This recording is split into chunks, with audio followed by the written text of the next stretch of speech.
So look, let's take, because not everyone will be familiar with you.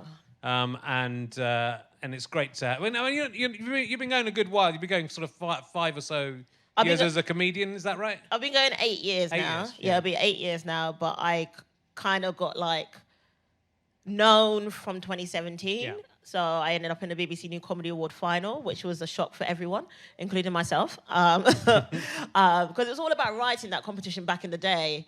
And I, at that time, didn't realize what comedy was. I hadn't done a comedy course. I'm not very good at public speaking.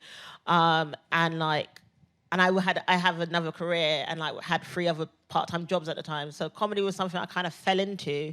Then ended up in the BBC New Comedy Award final and was like, oh shit, we're gonna have to do something with this. And then I've carried on doing stand-up comedy and then just debuted my show this year. Yeah. So very exciting journeys. So let's talk about your other job, because your other jobs are very, you've done a lot of things. You've been a dancer. Yeah. You've worked. Are you still working in immigration as an immigration? So I'm an immigration lawyer. That's what I was trained to do, and still working 4 days a week as an immigration lawyer.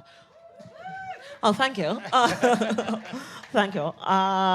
So still working full time or 4 days a week as an immigration lawyer, whilst juggling a full-time job as a comedian, because I basically gig 6 days a week, and then still technically work in the pub. So yeah. Right, where do I sleep? When do I sleep? Or find dick? I have no idea. You're doing really well. You're doing a lot of telly as well now, so you're doing a lot of, you're doing very well in the comedy. So it's interesting. I think most comedians get to a point where they think, okay, well, I'll take the leap and I'll stop working. But it feels like the work you're doing is, the immigration law is obviously pretty important. It is it's obviously, especially in this current climate, you talk about immigration and people have their own individual thoughts about immigration, especially in this day and age, and that's perfectly fine. But working in it, you see all different sides about immigration, and you have the people that obviously generally come here and tell their stories about how they come here and why they come here, and you just want to help these people. Yeah. But our system that we live in, and general public don't understand about it. It's going to get very TED Talky. No, it's okay. Let's talk about it. It's interesting to talk about. The immigration rules, people don't read them. People don't understand them. And the technicalities about immigration in this country is so fundamental, because when you hear someone's story, you be like, well, you should be granted asylum in this country. And then you read the criteria and why the Home Office are looking at in terms of granting someone leave to remain on the basis of being a refugee. And you're like, oh, okay, so that's the reasons why they don't get granted. So it's a very hit or miss job, and it's sometimes very heartbreaking in terms of the people that you deal with. You deal with all different types of people, trafficking. People generally want to come here and join their partners. People want to come here and work visas, student visas and stuff like that. So you do meet a whole different brand of people on the reasons why they want to come to this country. But the main reason why I'm still in this job is because I need another mortgage. So that's why I haven't quit my job, which is quite crazy, because I've just recorded one of the biggest shows in the UK. And that was crazy to have to do that big show. Oh, this is going out in January, isn't it? Yeah. I can mention it, fine. I just recorded live at Apollo. Thanks. And it was the biggest thing that I ever done. And it was so crazy for me to do it. Yeah. And then go out, party, celebrate the fact that we did this amazing show, and the next day have to go into my office and be like, why the fuck am I here? It's pretty unusual to have that juxtaposition, but it's interesting. I'm sure there will be a show in this at some point if there's... I've already written a sitcom, don't worry. Yeah. There's already written a sitcom, which I think people at work might be worried about, because people are worried that I do jokes about them. I'm like, no one cares about you. No one wants to hear about you.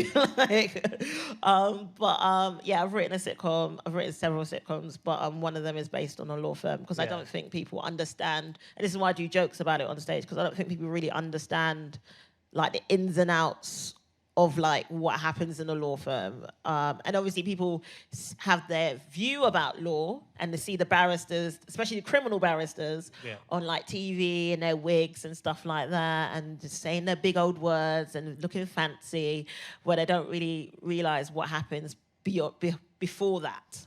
And all the paperwork that we have to photocopy and stuff like that. Sure. And having to deal with clients who sometimes are the weirdest people lovely people, but weirdest people, and you had the phone calls 5 times a day from these people, those kind of things. I don't think people really understand. They hear law, and it's just like, yeah, okay. Yeah. We have an image of it. Same with like immigration. Yeah. But also, like I say, I'm a lawyer, and people think I'm made of money, and I'm like, no, I work in legal aid. There is no money in that. No. So yeah. So it's interesting where I want to like have people understand better about the different dynamics about law. Yeah, I mean, I think it's fair to say people in the UK don't really grasp immigration very well. No. I would say that, I would say for anyone who has their opinion about immigration in terms of a negative way, especially in this country, I would say to them and challenge them to do the Life in the UK test. Yeah. Because I've tried it 4 times and I have failed it 4 times. It is probably the most interesting test for you to be established as a British person. Yeah. And I can tell you, even though I've studied law, they're not law questions, but they're like general public questions, like how many people were in the Spice Girls, something stupid along those lines, and like who was in EastEnders at this time, when was Stonehenge made, all of that falafel. And you're like, that's something that we don't care about as British people. Yeah. But why are you making these immigrants do it in order for them to be established to be British? So I say to anyone who has their own view, go and do the Life in UK test. It's quite fun. It's quite fun. You do learn a lot. But yeah. I mean, if the Spice Girls question, they can go, no, I meant after Jerry left, so you've got that wrong. yeah. So, yeah. So, but, we desperately need immigrants in this country, as we're discovering, having made people quite unwell. I can't see why people in the rest of the world would look at the UK now and go, that's where I want to go. Yeah, sometimes I do. Sometimes when people like come to the country who are not probably asylum seekers, and they're like, oh, I want to come and work here. And I'm like, why? Like, I don't want to work here. Can I live? Can I please go? Can I go back to Barbados? Can I do that? And just live in the sun? But it is sometimes, people have their own, like, the UK is seen as one of the biggest countries in the world, especially for economic reasons. Yeah. And I'm like, have you seen the news? Yeah. Not for long. No, so, we'll see what happens. But we are obviously living in a weird day and age with obviously new prime ministers, things happening in like NHS and stuff like that, which I obviously find. The prime minister's thing I personally find interesting because Liz Truss didn't last 2 of my periods. So... It's true, right? How could she not last 2 of my periods? Come on now. Was that the shortest one? I don't know if that was ever the shortest one. I think it's the shortest PM. Yeah, I think so. And I think there was a Chancellor of Exchequer who died or something. But apart from that, there's never been a shorter running Chancellor of Exchequer. But even with like Brexit, all of that falafel is just like a bunch of like. I obviously have my own personal views about it, especially like when you see the knock-on effects it's happening, not only in immigration, but like in. The world that we're living in and the UK that we're living in now, I just find that regardless of whether you thought it was right or wrong to like vote to leave, you have your own reasons. But I think the government basically tried to paint this picture of that's what it was. And I'm like, let's just stay in Europe, mainly because we can have one more shot at Eurovision. Let's just do that. But regardless of whether people voted to leave or remain, they're entitled to their views. But I just think the government painted a picture that is wrong. I think they did, yeah. As I think we're coming to realise, if we didn't realise it before, I wonder in 5 years' time how many. I think everyone should have to write down what they voted. Yeah.